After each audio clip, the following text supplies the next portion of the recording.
You really should not believe everything you read on Twitter. And when I say you, I mean Trump. Trump, stop believing everything you read on Twitter. I know it's sometimes self-serving and it benefits you to tweet out things that you know are not true, especially knowing that your fans are not going to question it. But we're just going to briefly throw up a little bit of resistance and try to get people to care about whether the things they believe are true. Donald Trump recently, he tweeted out something he saw in the Reagan battalion with, bring this up, he just put cute. So what was so cute? Well, what was cute was this image, which is actually all over the place. I also saw it on Facebook, with the quote attributed to Ronald Reagan saying, "For the life of me, and I'll never know how to explain it, when I met that young man, I felt like I was the one shaking hands with the president." Whoa, Ronald Reagan, way back in the 80s, meeting Donald Trump felt like Donald Trump was the president. That's huge. Hugely fake. It doesn't exist. He never said that. They did meet. They met at some sort of art gallery opening or some sort of thing like that. But it wasn't actually true. In fact, it was flagged as part of Facebook's effort to combat false news and misinformation on its news feed. But after that, after we already knew that this was fake, the president himself was tweeting it out. And why not? It pretends to care about the opinion of Ronald Reagan, someone who, for all of his own issues, they've moved so far past in so many areas where they wouldn't recognize him. He wouldn't get 1% in a Republican primary, but they still pretend that they like him. And so they pretend to care if he would like their current leader, Donald Trump. He didn't actually say it.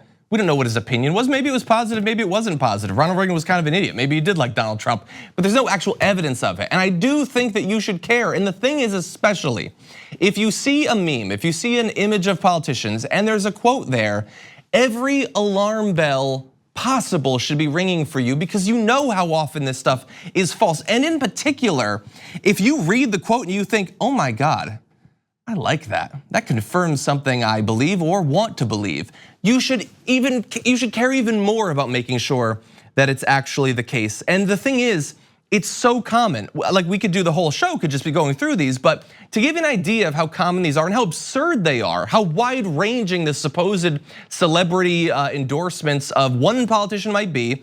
You had Ronald Reagan, you probably remember back during the last election when the Pope endorsed Trump, right? He didn't actually, but millions of people tweeted out a fake article that's saying that the Pope had endorsed him. So you also have this. Did you know that Kurt Cobain said, "In the end, I believe my generation will surprise everyone. We already know that both political parties are playing both sides from the middle, and we'll elect a true outsider when we fully mature. I wouldn't be surprised if it's not a business tycoon who can't be bought and who does what's right for the people, someone like Donald Trump." As crazy as that sounds, well, it does sound crazy, because he never said that. And people who knew and worked with Kurt Cobain said, of course it's fake. He would never trust anyone like that. He fought against the economic elite and the machine and all of that. But it's out there. I don't know if there's a lot of Republicans who are big fans of Kurt Cobain, but maybe. But if not Kurt Cobain, how about this? Did you know that John F. Kennedy Jr. said, "If my dear friend Donald Trump ever decided to sacrifice his fabulous billionaire lifestyle to become president, he would be an unstoppable force for ultimate justice that Democrats and Republicans alike would celebrate." You know that one's fake because it has a totally unnecessary compliment towards his lifestyle. No, he didn't say that. He didn't say that. Maybe he liked him, but there's no evidence of it, and evidence actually counts. Here's a great one. Did you know that Donald Trump was endorsed by Hillary Clinton?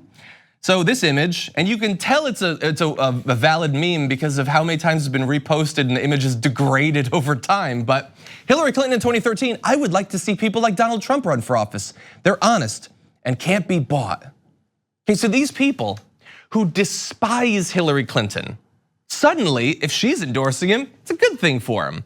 But this actual image, this was posted by someone on Facebook, and I dug a little bit deeper, and it was fascinating the interaction that came from this particular one, because he posted that it's not true.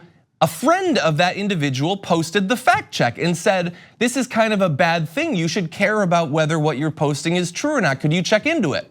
So the original guy responds to his friend saying, "Who are you to believe that you have the unverified fact checking authority?" Even though he's wrong. It's a fake image. So he attacked that person. He gets supported by another individual who says, "Aha, you didn't read this original quote in the mainstream media because they're in the bag for Hillary Clinton. That quote actually comes from WikiLeaks."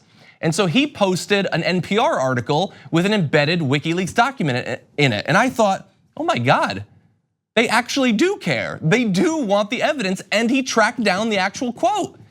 And so I clicked on that article. And there was no reference to Donald Trump in the article, so I went to the attached WikiLeaks document. Donald Trump isn't mentioned even once in it.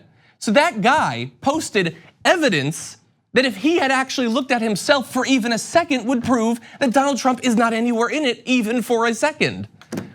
So these people, like the idea is that they want to believe these things. And even more so, now that there is so much fact checking online, they want the aura of caring about reality, but they won't actually do the work to achieve it, to deserve it. And so when you're seeing stuff like this, I mean, it's easy for libs like us to look at this stuff about Donald Trump and to laugh about it. You know, it's funny, look at these gullible people, they like QAnon and all that stuff. But we're entering into a divisive primary, and there is going to be hundreds of these sorts of memes and fake quotes and references and rumors and conspiracy theories. We're learning more about the Seth Rich conspiracy theory today. And not all of them are meant to appeal to MAGA heads. Some of them will be meant to appeal to you. Whether you're a fan of Hickenlooper, Harris, or Booker, or Buttigieg, or Sanders, or whoever, they're gonna be targeting you. And you have to be better than these fools. You have to care about whether what you believe, what you post, what you retweet is true. The onus is on you because you are surrounded by an ocean of disinformation. So just understand that that's what you're entering into. We'll see if you can do better than these fools. Thank you for watching this clip from the Damage Report. For more content from the show and access to TYT Network members only exclusives, go to tyt.com/Brooke. Wait, no, it's tyt.com/John. Go to tyt.com/John to sign up.